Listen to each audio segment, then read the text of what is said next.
brought to you by Silver Pumps. Top quality और consistent performance के लिए सिर्फ सिल्वर पंप्स, नाम याद रखना। जैसे जैसे मतदान की तारीख नजदीक आ रही है, मानेसर मेयर चुनाव का मुकाबला दिलचस्प होता जा रहा है। भाजपा के दिग्गज अब अपने मेयर उम्मीदवार सुंदरलाल सरपंच के लिए प्रचार करने के लिए मैदान में उतर गए हैं। प्रदेश के मुख्यमंत्री नायब सैनी आज शाम 4 बजे सुंदरलाल यादव के समर्थन में रैली करने आ रहे हैं। बीते रोज सुंदरलाल सरपंच खुद रैली स्थल का जायजा लेने पहुंचे थे और उन्होंने दावा किया है कि इस रैली के बाद मानेसर मेयर चुनाव पूरी तरह से भाजपा के पक्ष में हो जाएगा। सुंदरलाल सरपंच के लिए सीएम नायब सैनी तो आ ही रहे हैं, लेकिन उनके साथ साथ मशहूर हरियाणवी सिंगर अमित सैनी रोहतकिया भी इस रैली में अपनी प्रस्तुति देंगे। दिग्गजों के अलावा सुंदरलाल सरपंच को अलग अलग समुदायों का भी समर्थन मिल रहा है। बीते रोज ब्राह्मण सभा और रामचरितमानस ट्रस्ट ने उन्हें अपना समर्थन दिया और मेयर चुनाव जितवाने की पूरी जिम्मेवारी भी ली। लेकिन सबसे बड़ा सवाल यही है कि क्या मानेसर में पूरी बीजेपी एकजुट होकर चुनाव लड़ रही है या फिर नहीं। आसान भाषा में कहें तो क्या सुंदरलाल सरपंच को राव इंद्रजीत सिंह का समर्थन मिल रहा है या नहीं, इस पर अभी तक असमंजस बना हुआ है। लेकिन अब सुंदरलाल सरपंच दावा कर रहे हैं कि सीएम नायब सैनी की रैली में तमाम नेता एक मंच पर आपको दिखाई देंगे और फिर इन तमाम सवालों का जवाब मिल जाएगा।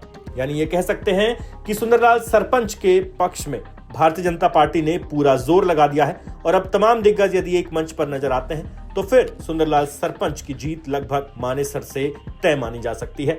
अंत में आप सुनिए कि राव इंद्रजीत सिंह के इस रैली में शामिल होने पर और राव इंद्रजीत सिंह के समर्थन पर सुंदरलाल सरपंच ने क्या कुछ दावा किया है।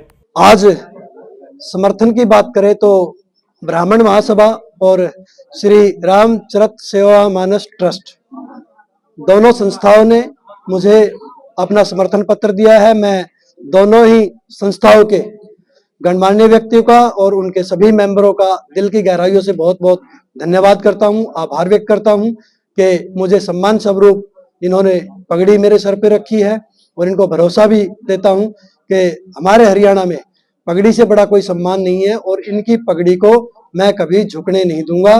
देखिए, मानेसर नगर निगम एक बहुत छोटा और एक बहुत सीमित नगर निगम है जिसमें 30 गांव और 77 सेक्टर से 99 तक का शहरी क्षेत्र और बहुत बड़ा औद्योगिक क्षेत्र जो मैंने बताया अभी वो इसमें शामिल है। और अभी तो यहाँ और भी फेज 6 के रूप में एक नया औद्योगिक क्षेत्र यहाँ स्थापित हो रहा है। अभी एक नगर निगम को कैसे सुंदर, कैसे स्वच्छ, कैसे बेहतरीन बनाया जाए उसका पूरा रोड मैप हम कुछ तैयार कर चुके हैं और कुछ इस चुनाव के बाद यहाँ के सभी 30 गांवों के साथ, उसमें वार्ड के काउंसलर भी रहेंगे, वहां के गणमान्य व्यक्ति भी रहेंगे, शहर की आरडब्ल्यूए के प्रधान, शहर के अनेक सोसाइटी के मौजूद लोग और उसमें औद्योगिक क्षेत्र के भी जो प्रमुख लोग हैं उनकी भी इकाइया के लोग सब बैठ के कुछ हमारा मैनिफेस्टो तैयार हो चुका और कुछ उसमें ऐड करना हुआ वो भी ऐड करेंगे। गांव का सरपंच होने के नाते मुझे यहाँ की हर छोटी बड़ी समस्याओं का पता है। गुरुग्राम सरपंच एसोसिएशन का प्रधान होने के नाते सभी गांवों में मैं गया तो वहां की समस्याओं का पता है और पिछले 9 साल से मैं शहर में कार्यालय यहाँ मेरा है तो यहाँ की भी हर छोटी बड़ी समस्याओं से भली भांति वाकिफ हूँ। औद्योगिक क्षेत्र मैंने बतौर सरपंच लगभग 4 से 5 करोड़ रुपए के विकास कार्य IMT मानेसर की भिन्न भिन्न कंपनियों से CSR के माध्यम से अपने कार्यकाल में कराए थे तो वहां भी मेरा बहुत अच्छा तालमेल है। शहर को सुंदर बनाने के लिए बिजली, पानी, रोड, सड़क, सीवर, स्वास्थ्य, चिकित्सा बहुत ऐसे मुद्दे हैं क्योंकि मैं बताया मैंने बतौर सरपंच मैंने सरकार के साथ काम किया है। करेंगे। बेसहारा पशु खिड़की दोला टोल भी एक मुद्दा है। तो ऐसे अनेक समस्याएं हैं, आप भरोसा करें और शहर भी, गांव भी, औद्योगिक क्षेत्र भी सब मिलके कैसे नगर निगम मानेसर खुशहाल हो, कैसे सुंदर बने उस दिशा में आगे बढ़ेंगे। भारतीय जनता पार्टी के प्रत्याशी के पक्ष में है। 100% कमल का फूल नगर निगम मानेसर में खिल रहा है। बिल्कुल आपको दावे के साथ कह रहा हूँ। एक सवाल और, क्या पूरी भाजपा मानेसर में एकजुट होकर चुनाव लड़ रही है?